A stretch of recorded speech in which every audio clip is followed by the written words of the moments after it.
Welcome to our web exclusive. I'm Mike Montecalvo along with Eyewitness News analyst Lieutenant General Reginald Centracchio. Obviously, the big story of the week was the boil water advisory for Kent County General. The order has been lifted, but the questions linger, and especially residents in that area. Big criticism, they didn't know what was going on. The media was alerted to this situation. It was, and I think that certainly the whole protocol as it relates to when you make that decision is still up in the air, because I think there was some confusion between Mr. Brown and the health department, suggesting that they said he could have released that without their approval, and he wasn't aware of that. So I think they're going back and forth as to who made the final decision to release it. But having said that, part of the problem in today's environment is we're dealing with social media.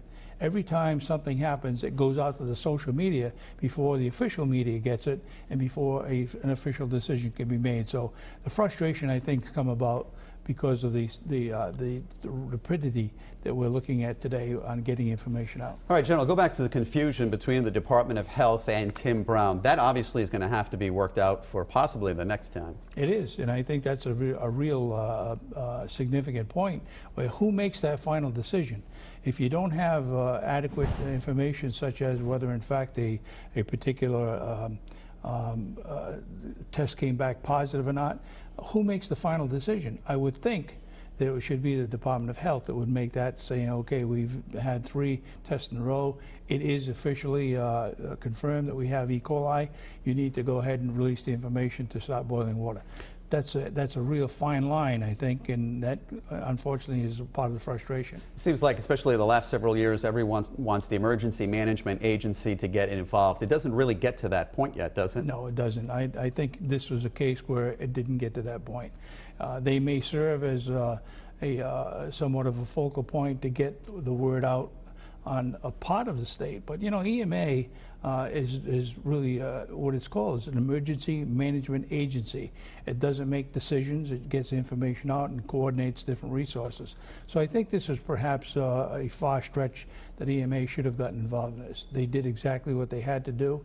There was also some criticism on behalf of some people looking at the governor's office and lieutenant governor's office. That's well beyond this particular scenario. What about using a reverse 911 system? That's been brought up too. Yeah, too. I think that could have been done, but once again, people don't have access to mobile phones if they're not home, or they hear it by someone else talking about it. Those are problem areas, but every possibility exists where we can in fact get the word out the best we can. Another situation we were looking at here, we were talking about the situation at the Scituate reservoir and what would happen if that would get contaminated. Not only is that a problem, but the psychological impact of attacking that reservoir. I would be more concerned about the psychological impact. It would take truckloads of any kind of contaminant to affect that reservoir because of the size of it, as well as all the systems that are in place to preclude that from happening. But just the psychological aspect, if someone said that someone had dropped something in the reservoir, even a thumbnail worth of something, that would be a psychological problem, and you'd have a real concern across the state. And obviously you could have some chaos on your hand. We're going to switch topics real quickly, General. Iran's new president is in the country. He says they're ready to negotiate their disputed nuclear activities. He says he has nothing to hide. Your take? I don't believe him. First of all, he doesn't have any authority to be able to make any kind of decision for the country. That comes clearly from the hierarchy. His, I think, posturing at this point is one of trying to demonstrate to the world that they want to talk. If they wanted to talk, he'd do such things as shutting down their centrifuges, taking away their mainstay of taking out Israel, and make those kinds of announcements, other than say, okay, we'll talk, and we have nothing to hide. We've heard this many, many times before, and I don't see any real difference here. Bottom line, Iran and all those other countries just want the United States out. Exactly.